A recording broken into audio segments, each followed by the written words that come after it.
Now, the apparent resolve of the 17 state governors in Nigeria's south and a number of their colleagues from the north central to outlaw open grazing of cattle in the regions underscores the rising public resentment towards the out-of-date practice.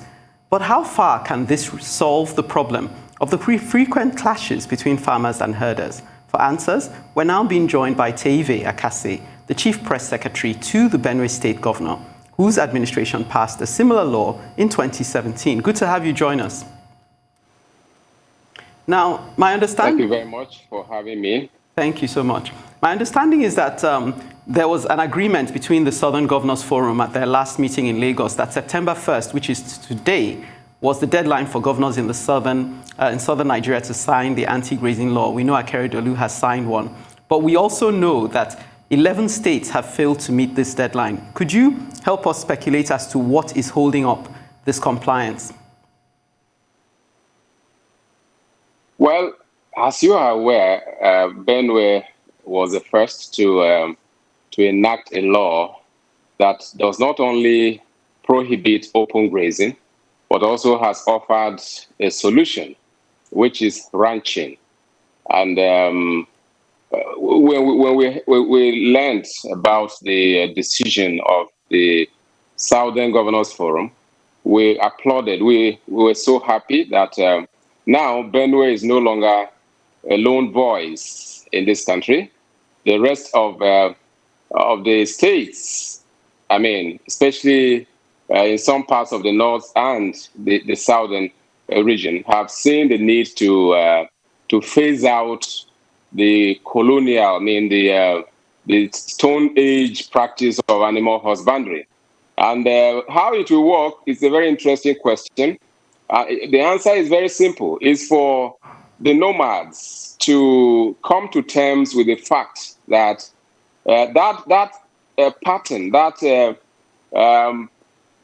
practice of moving animals from Sokoto to Lagos and Port Harcourt is no longer feasible in this in this age, and they should adapt to the modern ways of rearing animals. One, they will need help, and the government of BENUE State is ready to help the nomads who are willing to ranch their animals by the Ministry of Agriculture giving them education and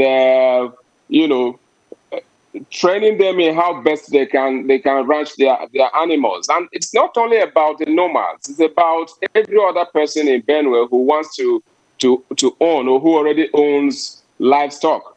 And BENUE is not only talking about cows. BENUE is talking about pigs, sheep, and every other domestic animal. That the law covers all of this, and the law looks also at infringement on the side of cattle rustlers and livestock rustlers.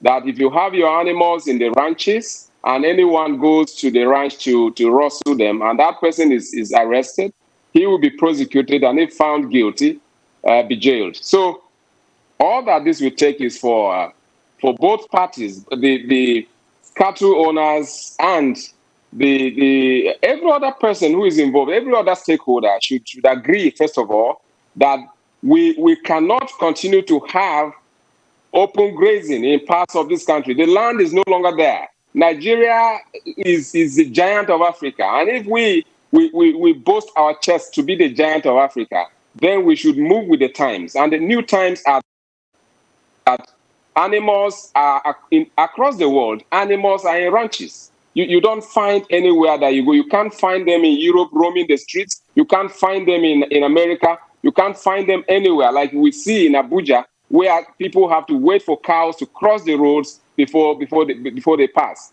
This is the crux of the matter.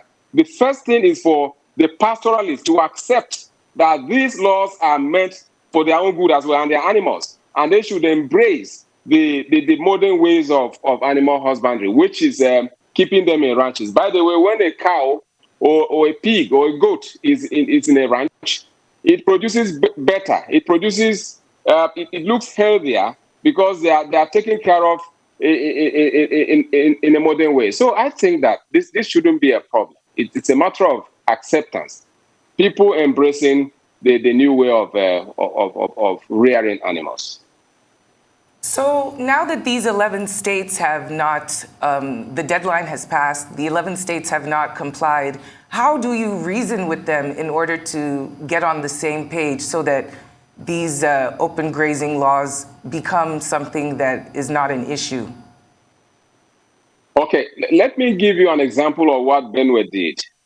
Before we enacted the law in 2017, stakeholders meetings were held in the 3 senatorial districts of BENUE State, and even the pastoralists were invited to be part of the stakeholders meeting, and that was sensitization. The state assembly was the anchor of the the stakeholders meetings that took place, and the people were fully sensitized that BENUE was about to leave the Stone Age practice of animals moving into people's farms to a new phase, which would be for people to keep their animals in ranches. And this took place, and people brought memoranda to the stakeholders, to the public hearings, and the State Assembly collected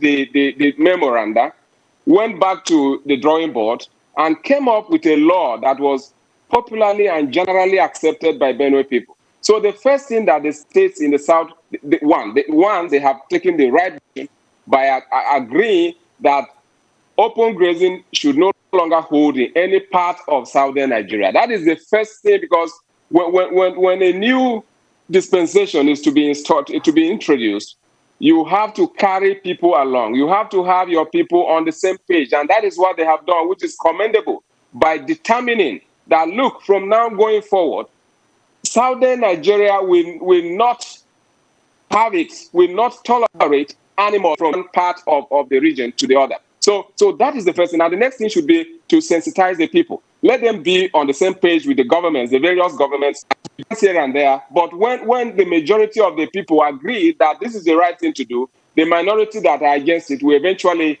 come to agree as well. Okay, Terver Akase, Chief Press Secretary to the BENUE State Governor, thank you for giving us your time. We hope the transition is for the good of everyone and with as little friction as possible.